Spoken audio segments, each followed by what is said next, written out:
Bonjour. Je me trompe pas, vous êtes président de la Fédération des usagers de la bicyclette. J'ai un chiffre, 23% des Français ont eu recours au vélo pour se déplacer au cours des 12 derniers mois. Est-ce que ça veut dire pour autant qu'on peut parler d'une France qui se met à la culture vélo? Mais je ne sais pas s'il y a déjà une culture vélo en France, mais en tout cas, c'est un impératif de la développer. Oui. C'est un impératif de santé publique, parce que la sédentarité est le mal du 21e siècle, qui va arriver plus vite sur nous que le climat ou que la pollution. Et donc, la bonne nouvelle, c'est qu'une heure de marche ou une heure de vélo par jour, ça permet de contrer les méfaits de la sédentarité. Alors vous allez me dire, oui, mais est-ce que les Français ont envie de faire du vélo? Est-ce qu'ils le peuvent? Alors j'allais vous le dire. Eh bien, 57% des déplacements en France font moins de 5 km, donc peuvent se faire en un quart d'heure ou 20 minutes à vélo, donc c'est tout à fait possible.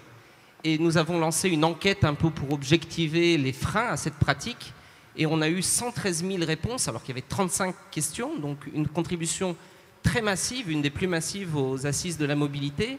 Et ça montre que les Françaises et les Français sont prêtes et prêts à pédaler, mais à condition qu'on crée les conditions. Et créer les conditions, ça ne passe pas juste par une ou deux mesures emblématiques, ça passe par la mise en place d'un véritable système vélo, comme on a un système ferroviaire, un système automobile, etc. Et donc, regardons un peu le détail des déplacements. Oui, parce que j'ai dit 57% de moins de 5 km et uniquement 3% qui se passent à vélo. Alors pourquoi autant d'appétence et aussi peu de pratique?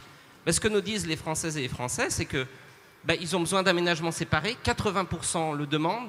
Ils disent aussi à 90% qu'ils ne considèrent pas qu'il y a suffisamment de sécurité pour faire pratiquer les enfants et les personnes âgées, alors que ce sont les deux catégories les plus touchées par la sédentarité. Ils disent, donc pour ça on demande le lancement d'un appel à projet pour aider les collectivités à faire des aménagements cyclables. Il y a tout ce qu'ils disent, mais moi ce qui m'intéresse, c'est vous, quelles sont les propositions concrètes que vous faites justement avec la FUB? C'est lancer un appel à projet pour aider les collectivités exemplaires de créer des territoires pilotes. D'accord. Donc pilote, c'est d'avoir des infrastructures cyclables, mais aussi du stationnement vélo, parce que 92% des répondants à notre enquête considèrent qu'ils ont peur pour le vol des vélos, et uniquement 20% considèrent qu'ils peuvent se garer dans les gares SNCF, alors que c'est la solution train plus vélo qui sera l'alternative à l'autosolisme sur les distances au-delà de 5 km. D'accord. Dernière chose, c'est sur la bienveillance. 8% uniquement s'estiment respectés par les automobilistes, 90% constatent des automobilistes garés sur les infrastructures, et donc il faut agir dessus avec l'éducation et la verbalisation.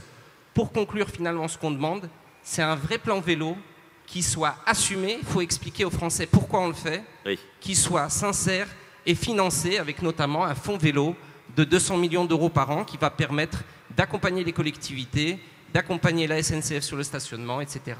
Merci beaucoup Olivier Schneider de la FUB. Merci à vous. On peut poser le micro, allez-y.